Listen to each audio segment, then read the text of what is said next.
Will someone tell me what kind of a world we live in, where a parody of Star Trek is better than what we're getting from the franchise?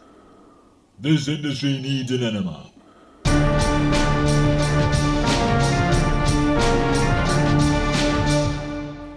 Galaxy Quest, directed by Dean Parasite, who ironically made his directorial debut on an episode of Reading Rainbow, where Geordie LaForge LeVar Burton takes viewers behind the scenes of Star Trek The Next Generation.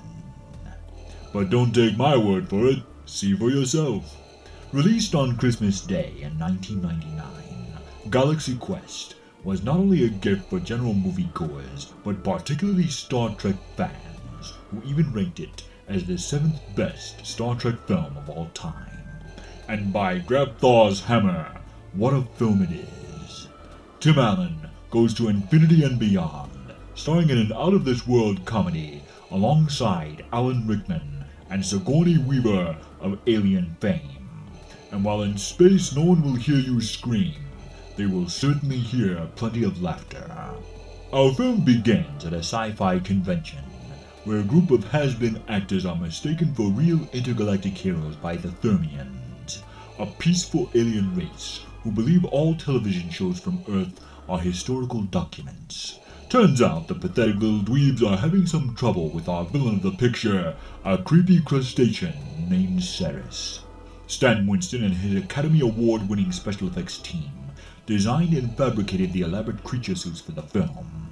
Fun fact, it took 4 hours to get British actor Robin Sachs into the prosthetic makeup and 80-pound costume to play Ceres.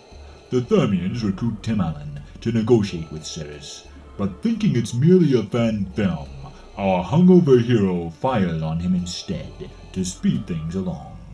But speaking of fan films, your generous support not only makes Vader reviews possible, but fan film projects like our short film, Fallen Jedi, which we will begin filming this October.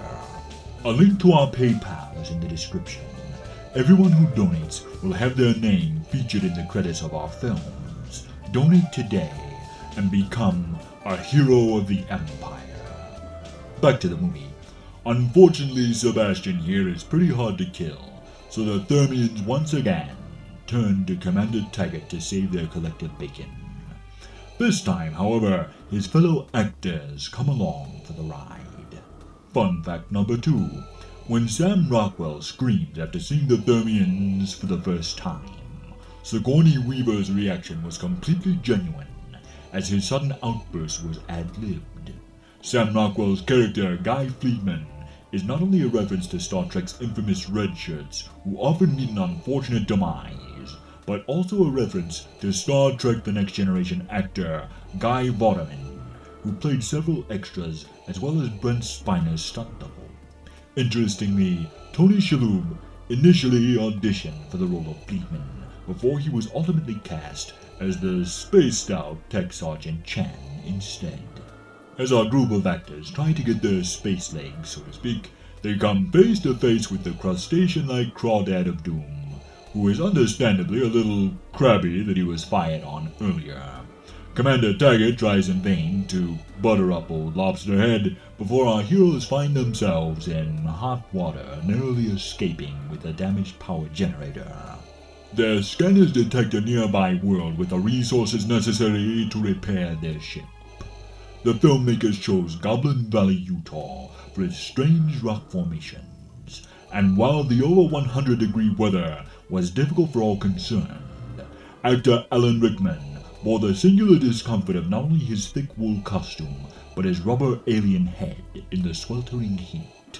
And since the location was protected land, all of the actors and equipment had to be flown in by helicopter before completing a 15-minute hike to their shooting location every day. Wacky space antics ensue as our heroes run afoul of some evil space smurfs and angry pig lizard, ultimately leading to a one-on-one fight between Tim the Toolman Taylor and a giant rock monster, where he loses his shirt Captain Kirk style. The writers also work in some clever references to the original Star Trek episode Arena, where Kirk must battle the Gorn on an alien planet. But rather than seeing if he can go the distance with Rocky here, Tiny Tim decides to exercise the better part of valor and boogie on out of there. When our plucky heroes return to the ship, they find that Ceres has commandeered the vessel during their absence, imprisoned the Thermians, and set the ship to self-destruct, leading to the finale of the film, where our group of down-and-out actors must rise to the occasion and become the heroes they played on television to save the day.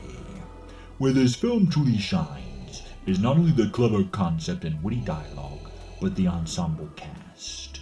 In the end, Galaxy Quest is a fun science fiction rom for the whole family, whose viewing experience is only enhanced the more you know about Star Trek.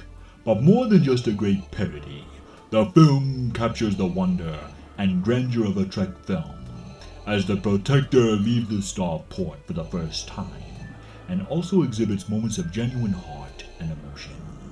And in a time before Guardians of the Galaxy, it seamlessly blends comedy with thrilling space adventure, with its mixture of practical creature effects by the late great Stan Winston, and the visual effects wizardry of ILM. Seeing this film honestly makes me wish there was a Galaxy Quest TV show, and I can't think of higher praise than that. So for its imaginative concept, sense of adventure, humor, rousing film score by composer David Newman, and stellar performances by the entire cast, I give this film 5 out of 5 Death Stars. Galaxy Quest is impressive. Most impressive.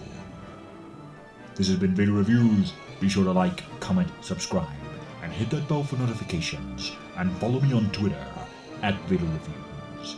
Join the Empire today. You do not yet realize your importance. Share these videos, and together we will rule the internet. And always remember, never give up, never surrender.